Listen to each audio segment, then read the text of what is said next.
October 17, 1944. Camp Riverside, Wisconsin. Lieselota Chrysler stood frozen in the mess hall doorway, staring at something that couldn't possibly be real.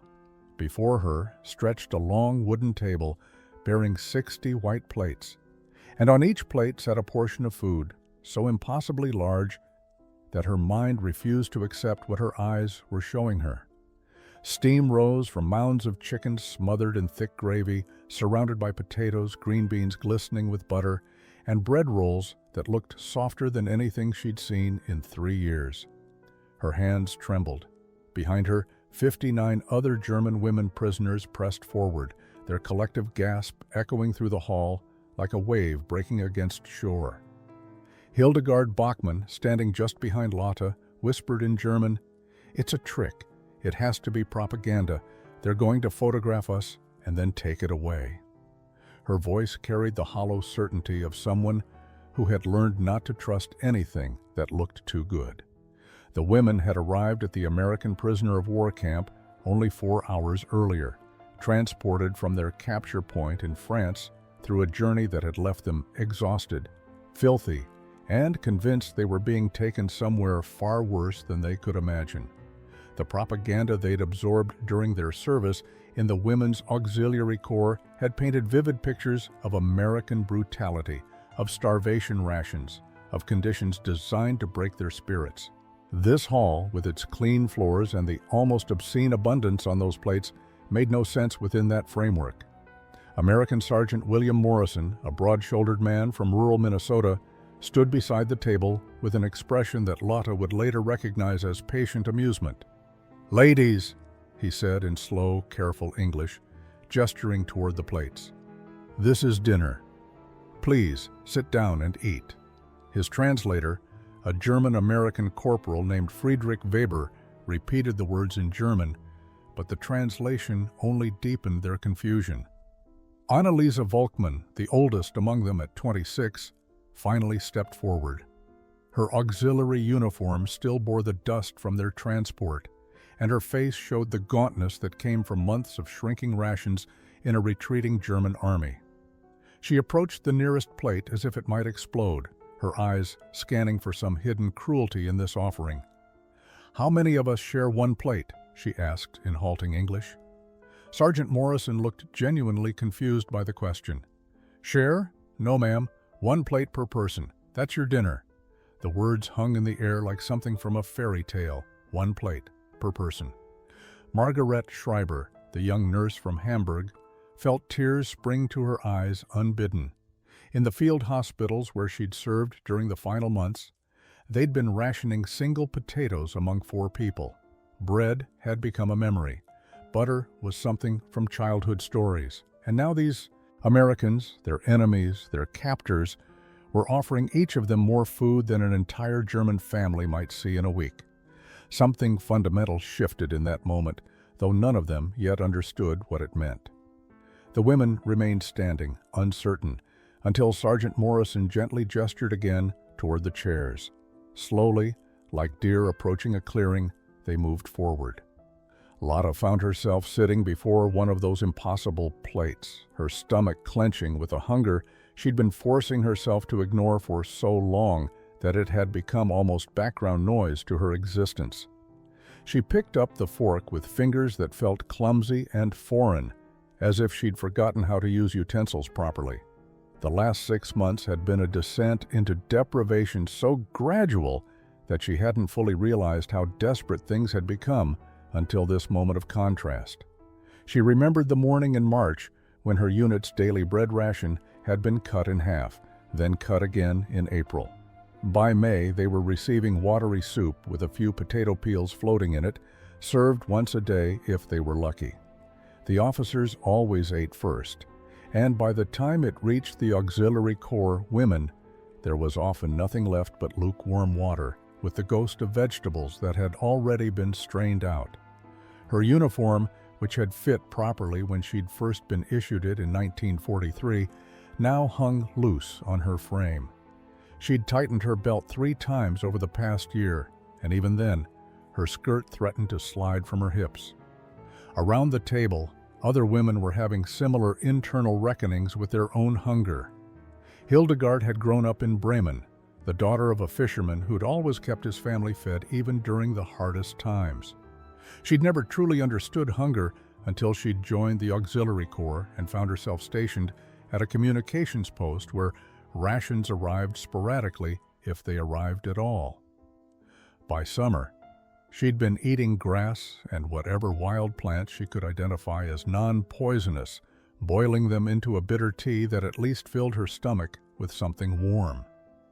Irmgard Neumann, the youngest at 20 years old, had been the kitchen assistant at their last posting.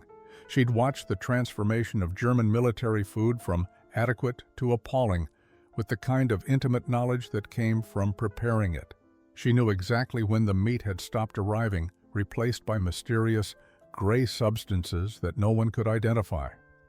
She knew when the flour had been stretched with sawdust to make it last longer. She knew when the cooks had started serving turnip soup 3 times a day because turnips were literally the only thing left. The smell rising from the plate before Lotta was making her dizzy, real chicken. She could see the meat, white and tender, falling apart under a gravy that looked thick enough to be actual cream-based sauce, rather than the thin grayish water they'd been calling gravy in. Germany. The potatoes were whole, not the rotten sprouting things they'd been scraping mold from before boiling. The green beans looked fresh, not dried or preserved in salt until they were nearly inedible. And the bread, God in heaven, the bread looked like it had been baked that very day. Anneliese was the first to actually put food in her mouth. As the oldest and most senior in rank among the prisoners, she felt a responsibility to test whether this was safe, whether this abundance was real or some elaborate psychological trap. She cut a small piece of chicken with her fork, watching the tender meat separate easily, and lifted it to her lips. The moment it touched her tongue, her entire body responded with an intensity that shocked her. The chicken was seasoned with herbs she couldn't immediately identify, cooked until it was moist and tender, nothing like the stringy, half-rotten meat they'd occasionally received in recent months. She chewed slowly, and despite every intention to maintain her dignity and composure, a small sound escaped her throat, something between a sob and a sigh. That sound broke the dam. Around the table, 60 women began to eat. Some tried to maintain decorum, cutting small bites and chewing carefully. Others abandoned all pretense, shoveling food into their mouths with a desperation that months of starvation had carved into their very souls. Lotta found herself somewhere in between, trying to eat slowly but failing, her body overriding her mind's commands with its own urgent demands. The potatoes were creamy, mixed with real butter that melted on her tongue. The green beans had been cooked with bits of bacon, adding a smoky richness she'd almost forgotten existed. The gravy was thick and savory, tasting of chicken fat and flour and cream, none of which should have been available to anyone in wartime. Beside her, Hildegard had tears streaming down her face as she ate, not bothering to wipe them away. Her younger sister was still in Germany, probably starving in the ruins of Bremen, if she was even still alive. And here Hildegard sat, eating better than she had in years, eating better than any German civilian had eaten since the war began, eating at the hands of the enemy. The guilt was almost as overwhelming as the hunger, but not quite. Not quite enough to make her stop eating. Margaret, the nurse, found herself observing her fellow prisoners even as she ate. She could see the signs of malnutrition in every face around the table. Sunken cheeks, hollow eyes, skin that had lost its healthy color and elasticity. Irmgard, at 20, looked closer to 35, her youth stolen by deprivation. Waltraud Fischer, the 28-year-old supply coordinator, had lost so much weight that her wedding ring had slipped off her finger weeks ago. Elfrida Becker's hair, which had once been thick and dark, had become thin and brittle, breaking off in clumps from protein deficiency. They were all slowly starving to death, and they'd accepted it as normal, as the price of war, as their duty to the fatherland. And now the Americans, who should have been their cruel captors, were feeding them like honored guests. Sergeant Morrison stood against the wall, watching them eat with an expression that Margaret couldn't quite read. Not pity exactly, not satisfaction, something gentler, something that looked almost like concern. The propaganda posters had been everywhere in Germany. Lotta remembered them vividly from her training days in Lübeck, plastered on walls and distributed in pamphlets that Auxiliary Corps women were required to read during their orientation.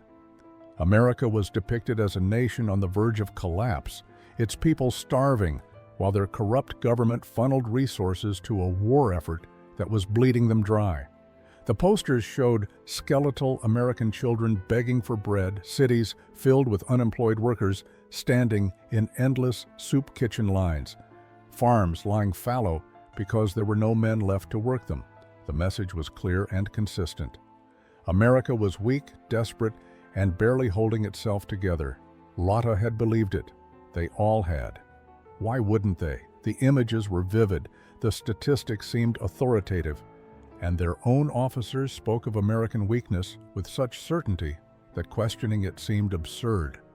When she'd been captured in France 3 weeks ago, part of her had actually felt sorry for the American soldiers who'd taken her prisoner. She'd imagined they were probably hungry themselves, probably exhausted from fighting a war their failing nation couldn't afford. She'd expected to arrive at a camp that reflected that desperation, a place of scarcity and grimness that matched the propaganda's dire warnings. Instead, she sat before an empty plate that had held more food than she'd seen in months, her stomach fuller than it had been in over a year, surrounded by Americans who looked healthy, well-fed, and entirely unburdened by the starvation their propaganda had promised. The cognitive dissonance was making her dizzy, or perhaps that was just the shock of having eaten too much too quickly after months of near starvation. Around the table, she could see the same confusion reflected in the faces of her fellow prisoners. They were all trying to reconcile what they'd been told with what they were experiencing, and the pieces simply wouldn't fit together.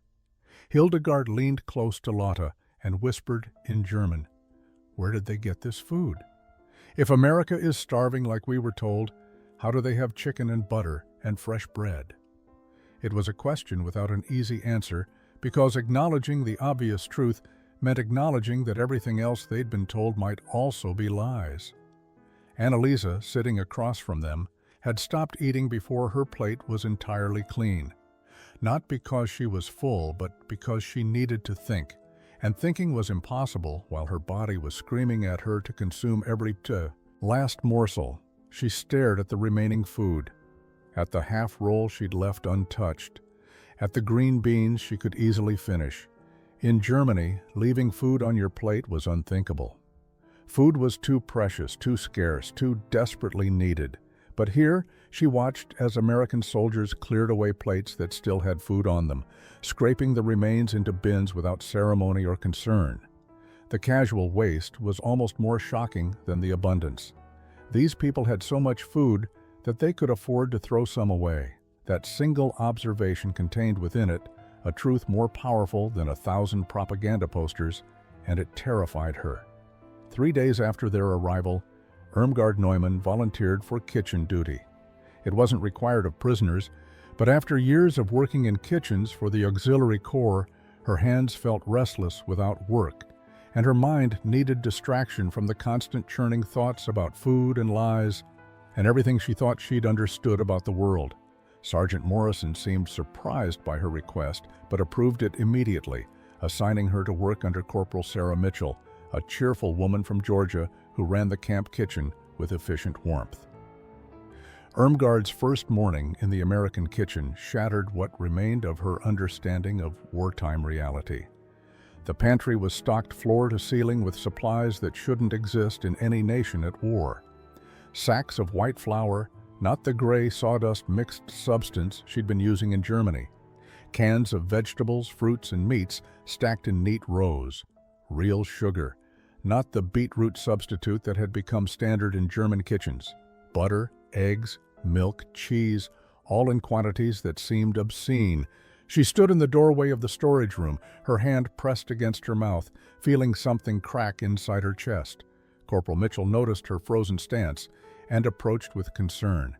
"You all right, honey?" she asked, her southern accent making the English words sound softer somehow. Irmgard couldn't answer in English, couldn't find words in any language for what she was feeling. Mitchell seemed to understand anyway. She gently guided Irmgard to a stool and handed her a cup of coffee, real coffee, not the acorn substitute Germans had been drinking for 2 years. "I know this must be overwhelming," Mitchell said quietly, waiting for Corporal Weber to translate. "But this is normal for us. This is just how we eat." Normal. The word was like a knife. This abundance, this impossible plenty was normal for Americans. While German children starved, while mothers watered down soup until it was barely colored water, while entire cities survived on rations that wouldn't feed a family for 2 days, Americans were eating like this every single day. Not because they were specially privileged or receiving extra allotments, but because this was simply their standard existence. Irmgard began working, following Mitchell's instructions for preparing lunch. She was told to peel potatoes, and when she carefully removed only the thinnest possible skin, trying to preserve every bit of the precious vegetable beneath, Mitchell gently corrected her. "You can take more off than that," she said. "Get all the eyes and bad spots. We've got plenty. Plenty." When Irmgard accidentally dropped a potato on the floor, her immediate instinct was to pick it up, wash it, and use it anyway, but Mitchell simply tossed it in the waste bin and handed her another. "5-second rule doesn't apply in my kitchen," she said with a smile. The waste bin. Irmgard found herself staring at it throughout the morning. Potato peels thick enough to have been used for soup. Vegetable ends that could have been boiled for broth. Bread crusts that German children would have fought over. All of it discarded without thought, without guilt, without the desperate calculus of scarcity that had governed every moment of Irmgard's life for years. The dish appeared on a Thursday afternoon in late October, carried into the mess hall by Corporal Mitchell with the casual pride of someone presenting a family favorite. Lotta, now assigned to help set tables before meals, stopped mid-motion when she saw it. The casserole dish was enormous, large enough to feed 20 people easily, and it was only one of 4 being brought out. The top was golden brown, crusty with what looked like breadcrumbs, and steam rose from it in waves that carried a smell both foreign and somehow comforting. Mitchell set it down on the serving table and announced cheerfully, "Tuna Noodle Casserole, ladies. Real Midwestern comfort food." Corporal Weber translated, though the words meant nothing to the German women. They'd never heard of tuna coming in cans. They'd never seen egg noodles prepared in this way, baked in a cream sauce rather than simply boiled. The concept of combining fish with dairy and pasta seemed bizarre, almost transgressive, like mixing things that had no business being together. But they'd learned over the past 2 weeks that American food often defied their expectations, so they lined up with their plates, curiosity overriding their initial skepticism. Mitchell served generous portions, the creamy mixture studded with chunks of tuna, peas, and mushrooms, all bound together in a sauce that looked rich enough to be dessert. Hildegard took the first bite, and her eyes widened. The casserole was hot, creamy, filling in a way that made her whole body relax involuntarily. The tuna was mild and tender, nothing like the strong, flavored fish she'd grown up with in Bremen. The noodles were perfectly cooked, soft but not mushy, and the cream sauce had a subtle flavor she couldn't quite identify, but that made her want to keep eating. It was simple food, peasant food really, but made with an abundance of ingredients that elevated it into something almost luxurious. Around her, the other women were having similar reactions. This wasn't fancy cuisine. This was the kind of food American families apparently ate on ordinary weeknights, the kind of dish that required no special occasion or celebration. And yet it contained cream, butter, cheese, and fish in quantities that would have fed a German family for days. Annalise found herself calculating automatically, a habit formed from years of rationing and scarcity. The casserole before them contained at least 6 cans of tuna. Each can probably held enough protein for 4 people in Germany. The cream sauce alone would have required more dairy than her entire unit had seen in a month. The egg noodles, the breadcrumb topping, the vegetables mixed throughout, all represented resources that simply didn't exist in Germany anymore. And the Americans were serving it as casual Thursday dinner, as comfort food, as something so ordinary it barely warranted comment. Margaret noticed that several of the American soldiers were taking seconds, piling more casserole onto their plates without hesitation or guilt. No one was calculating whether there would be enough. No one was worried about tomorrow's meal or next week's rations. The abundance was so assumed, so fundamental to their reality, that they didn't even recognize it as abundance. That night, Lotta sat on her bunk with a piece of paper and a pencil that Sergeant Morrison had provided when she'd asked if writing letters was permitted. He'd said yes, though he'd explained gently that letters from German prisoners to Germany wouldn't be delivered until after the war ended and proper postal channels were re-established. Still, he'd encouraged her to write if it brought her comfort. So she wrote, knowing her mother in Lübeck would never read these words, at least not for months, or perhaps years. "Dearest Mama," she began in German, her handwriting cramped and careful to conserve the precious paper. "I don't know how to tell you what I'm seeing here. You won't believe me. I hardly believe it myself." She paused, chewing on the end of her pencil, trying to find words for something that felt almost obscene to describe. "The Americans feed us 3 meals every day. Full meals, Mama, with meat and vegetables and bread that's soft and white. Tonight we had something they call Tuna Noodle Casserole. It had more cream and butter in it than our entire street saw last year. And this is what they consider ordinary food, not special, not a feast, just Thursday dinner." She stopped writing and stared at the words. If her mother did eventually receive this letter, would she think Lotta had lost her mind? Would she believe her daughter had been brainwashed by American propaganda? How could she explain that the propaganda had been German and it had all been lies? Across the barracks, Hildegard was writing her own impossible letter to her sister Katja. "The Americans throw food away, Katja. I've seen it with my own eyes. Bread that isn't fresh enough, vegetables that have a bruise, they put it in bins and it goes to waste. I wanted to scream at them. I wanted to shake them and tell them about the children I saw in France, eating grass because there was nothing else. But then I realized they don't know. They can't imagine what hunger feels like because they've never experienced it." She wrote about the kitchen, about Corporal Mitchell's kindness, about how the Americans seemed genuinely puzzled by the German women's shock at normal portions. "They think we're surprised because we expected cruelty. They don't understand that we're surprised because we expected them to be starving too. We were told America was collapsing, that their people were desperate and hungry. But Katja, they're not hungry. They've never been hungry. The propaganda lied about everything." Annalisa wrote to her husband, though she had no idea if he was even still alive. He'd been sent to the Eastern Front 2 years ago, and his letters had stopped coming 6 months before her own capture. "Klaus, if you're reading this, it means we both survived.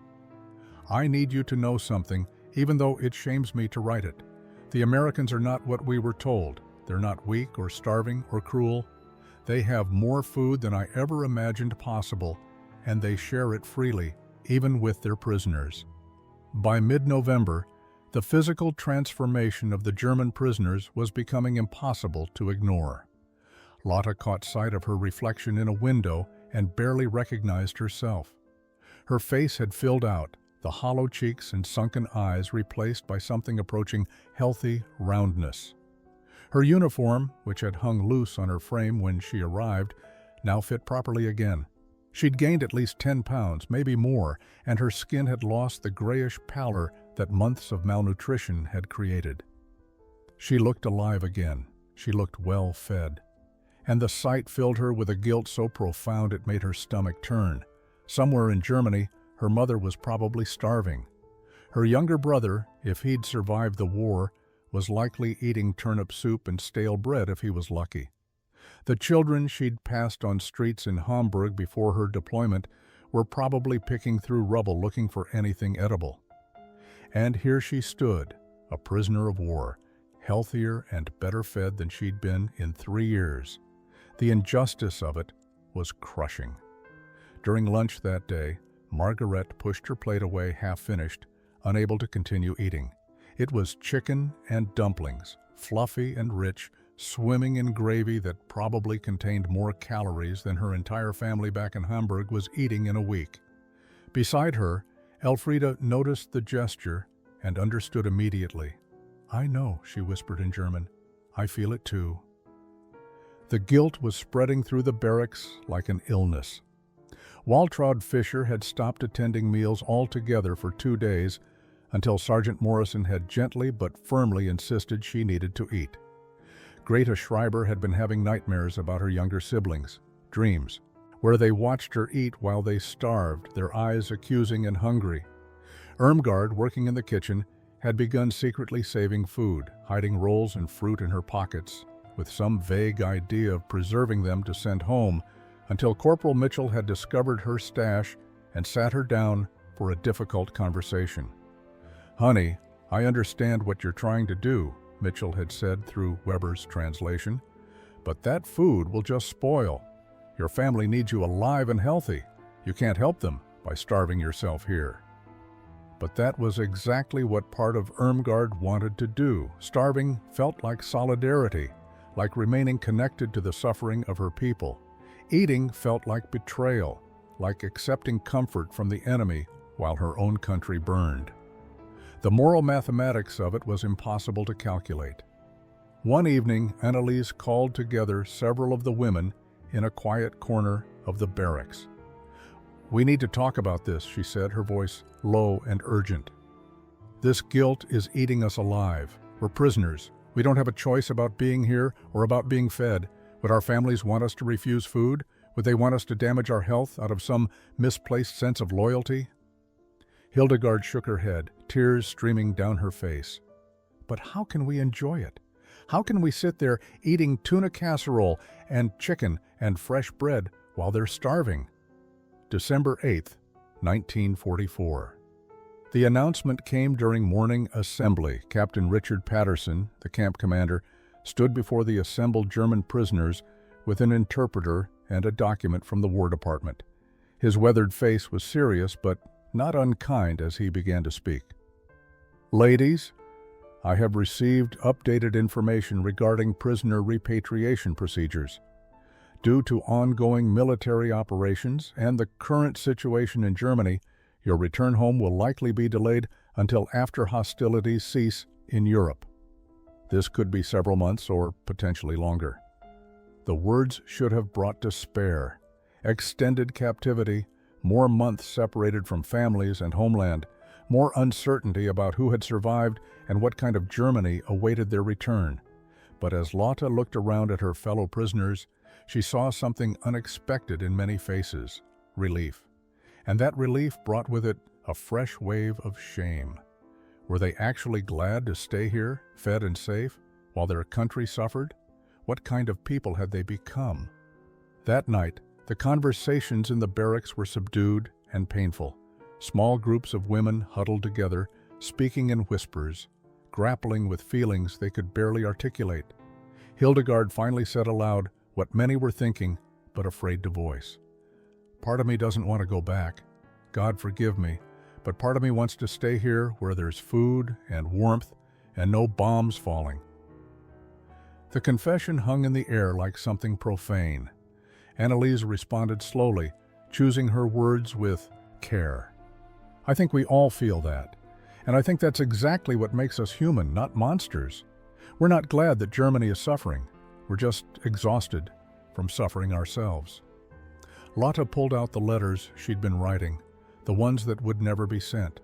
She'd filled pages with descriptions of American abundance, with her confusion and guilt, with questions she couldn't answer about loyalty and survival and what they owed to a country that had lied to them about so much.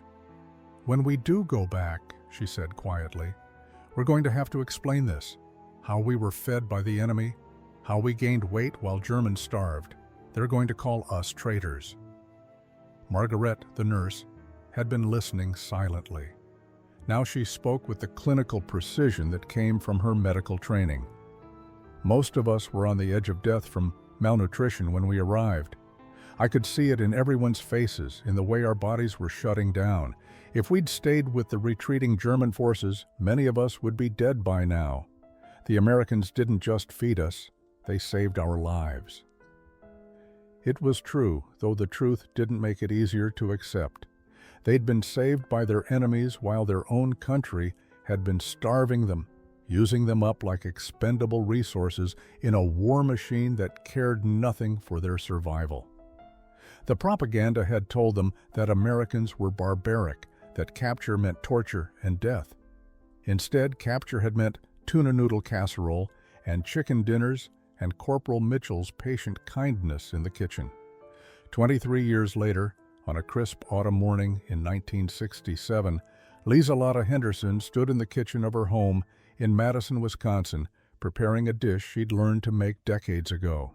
Her hands moved with practiced efficiency, mixing egg noodles with cream sauce, folding in canned tuna and peas, spreading the mixture in a casserole dish. Her daughter Emma, home from college for the weekend, wrinkled her nose at the humble dish. "Mom, why do you still make that? It's so old-fashioned. Nobody eats tuna casserole anymore."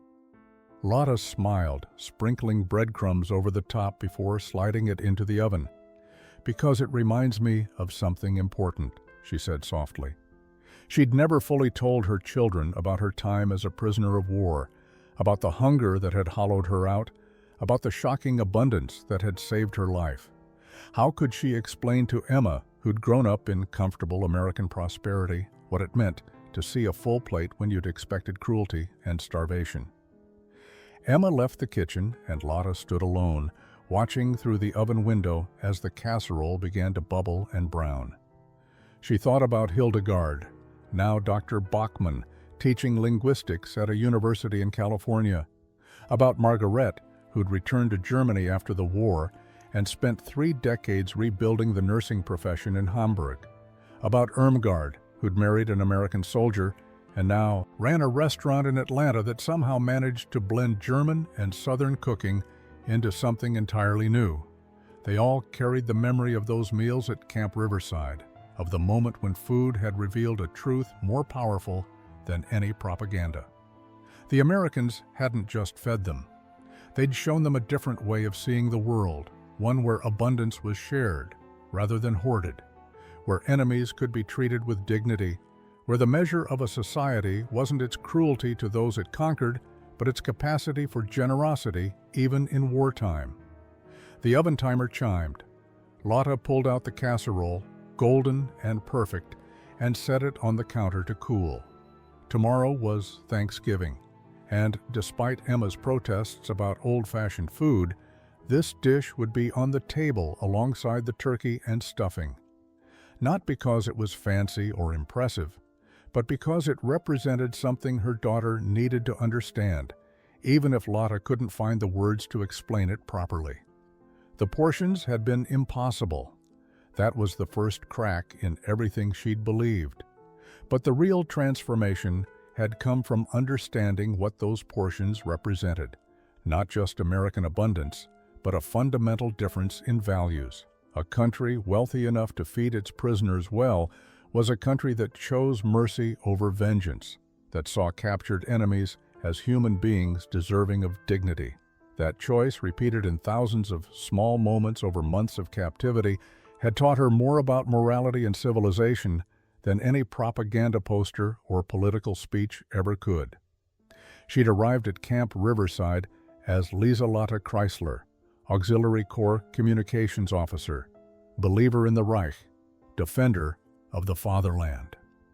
She'd left as Lotta, just Lotta, a woman who'd learned that home wasn't a place or a flag, but rather the choice to build something better than hatred.